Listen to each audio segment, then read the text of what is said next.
अरे बेटा तू।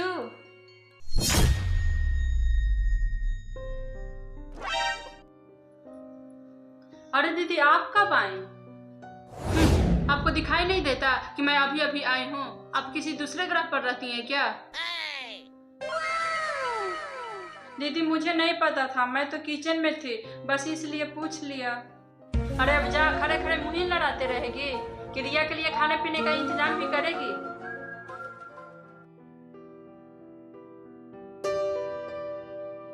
अरे बेटा तू इतना परेशान क्यों लग रही है?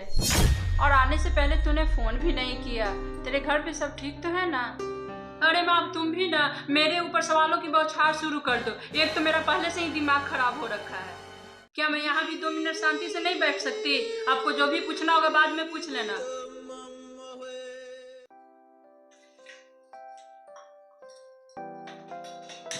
बेटी को तो एकदम बदतमीज बना रखा है, बात करने का तो कोई ढंग ही नहीं है। अरे माँ कम थी कि ये भी यहाँ आ धमकी।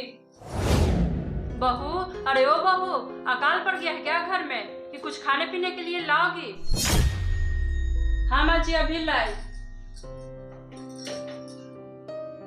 देख रही हो ना माँ मेरी क्या इज्जत है इस घर में। अरे मेरी शादी क्या हो गई, भाभी ने तो मुझे पराया ही कर दिया। अरे एक गिलास पानी भी नहीं पूछी है अभी तक।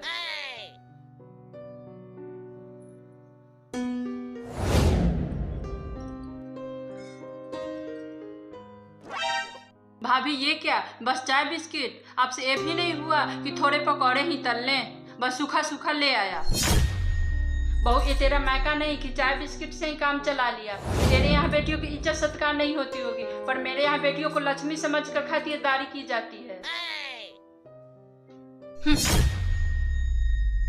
उमा जी मैंने सोचा चाय के बाद दीदी के लिए खाना परोस दूंगी, इसलिए चाय पानी लेकर आ गई। मैं अभी खाना वाना नहीं खाऊंगी, जाओ मेरे लिए पनीर के पकौड़े बना दो। और हाँ सॉस के साथ मत लेकर आ जाना, मुझे हरे धनिया की चटनी के साथ चाहिए। ठीक है दीदी बना देती हूँ। आते ही बस फरमाइश चालू।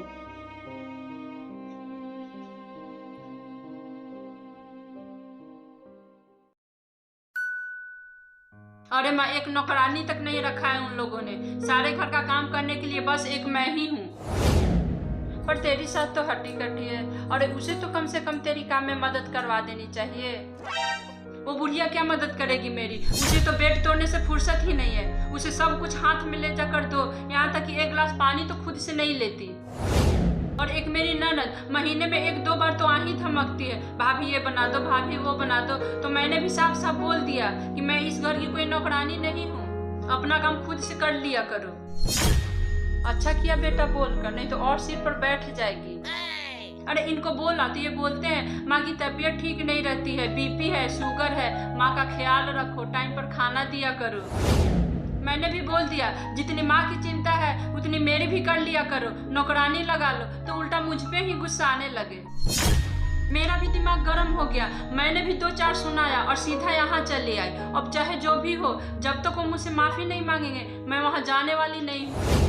बेटा ये तेरा ही घर है, जब तक जी चाहे तब तक रह, मैं हूं ना।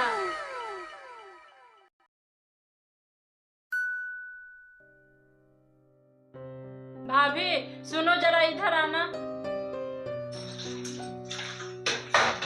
ये भी नहीं 1 मिनट चैन से सांस नहीं लेने देती। हाँ दीदी क्या हुआ? अरे हाँ भाभी मेरे कपड़े सूख गए हो तो उसमें जरा प्रेस कर देना। और हाँ आज आप खाने में क्या बना रही हो?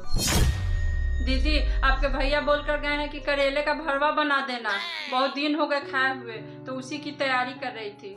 क्या करेले का भरवा? मैं तो बिल्कुल भी नहीं खाने वाली, मेरे लिए राजमा चावल बना देना। दीदी ये 2-2 सब्जी मुझसे नहीं बनने वाली, राजमा चावल मैं कल बना दूंगी। आपको तो पता ही है कि करेले का भरवा बनाने में कितना टाइम लगता है। नहीं नहीं मुझे राजमा चावल तो आज ही खानी है। अगर आपको आज ही खानी है तो आप खुद बना लो। वैसे भी मैं 1 महीने से आपकी हर डिमांड पूरी कर रही हूँ, पर आपकी फरमाइश तो खत्म होने का नाम ही नहीं लेती। आखिर मैं भी आदमी हूँ, कोई मशीन नहीं जो बिना थके काम करती रहूं।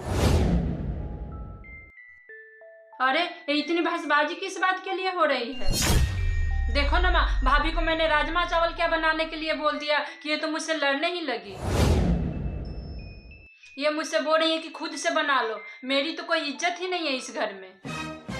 बहू, ये रिया क्या बोल रही है? तुम्हें जरा सा भी तमीज नहीं है कि घर की बेटी के साथ कैसा व्यवहार किया जाता है? ये यहाँ काम करने के लिए आई है। अब ये यहीं रहेंगी तो घर के कामों में मेरी मदद भी तो कर ही सकती हैं। अरे मैंने इनकी खातिरदारी में आज तक कोई कमी नहीं रखी। मैंने तो इनको बस इतना बोला कि राजमा चावल मैं कल बना दूंगी। आज आपके भैया ने करेले का भरवा बनाने के लिए बोला है। पर इनकी तो जिद है कि अभी ही खानी है, तो मैंने बोला कि खुद ही बना लीजिए। तो मैंने कौन सा पाप कर दिया? अरे अब तू बताएगी इसे कि क्या खाना है, कैसे रहना है? इसका घर है ये, जो मर्जी आएगी वो करेगी। तू बोलने वाली कौन होती है? 1 महीने से यहीं पड़ी हुई है, न घर से फोन न कोई बात। अब हमेशा यहीं रहेंगी तो घर के कामों में कुछ मदद तो करनी ही पड़ेगी। और हाँ, मैं भी इस घर की बहू, कोई नौकरानी नहीं।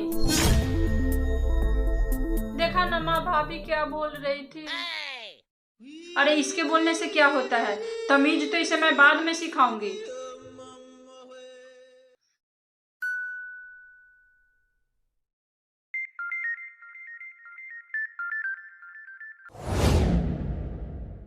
सुनो, अब इतने दिनों से वहीं हो तो अब आने की कोई ज़रूरत नहीं है। मैं तलाक के पेपर भिजवा रहा हूँ, साइन कर देना।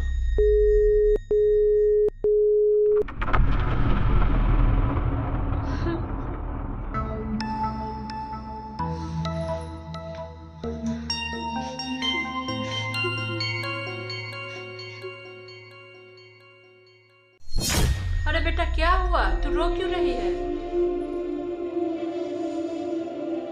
माँ मुझसे तलाक लेना चाहते हैं। बोल रहे थे कि पेपर भिजवा दूंगा, उस पर साइन कर देना। क्या? तलाक? ये तो होना ही था माँ जी। आज दीदी की इस हालत की जिम्मेदार कहीं ना कहीं आप भी हैं। इनकी हर बात पर आपने आंख बंद करके पूरा सपोर्ट किया, जिसका नतीजा आज आपके सामने है। माँ अब तो मेरी जिंदगी बर्बाद हो जाएगी। मैं तो कहीं मुंह दिखाने लायक भी नहीं रहूंगी। अरे ऐसे कैसे जिंदगी बर्बाद हो जाएगी? मैं बात करूंगी उन लोगों से, लेकिन आप दोनों को मेरी बात माननी पड़ेगी। अरे बेटा तू जैसा बोलेगी वैसा ही मैं करूंगी। बस किसी तरह मेरी बेटी का घर बच जाए।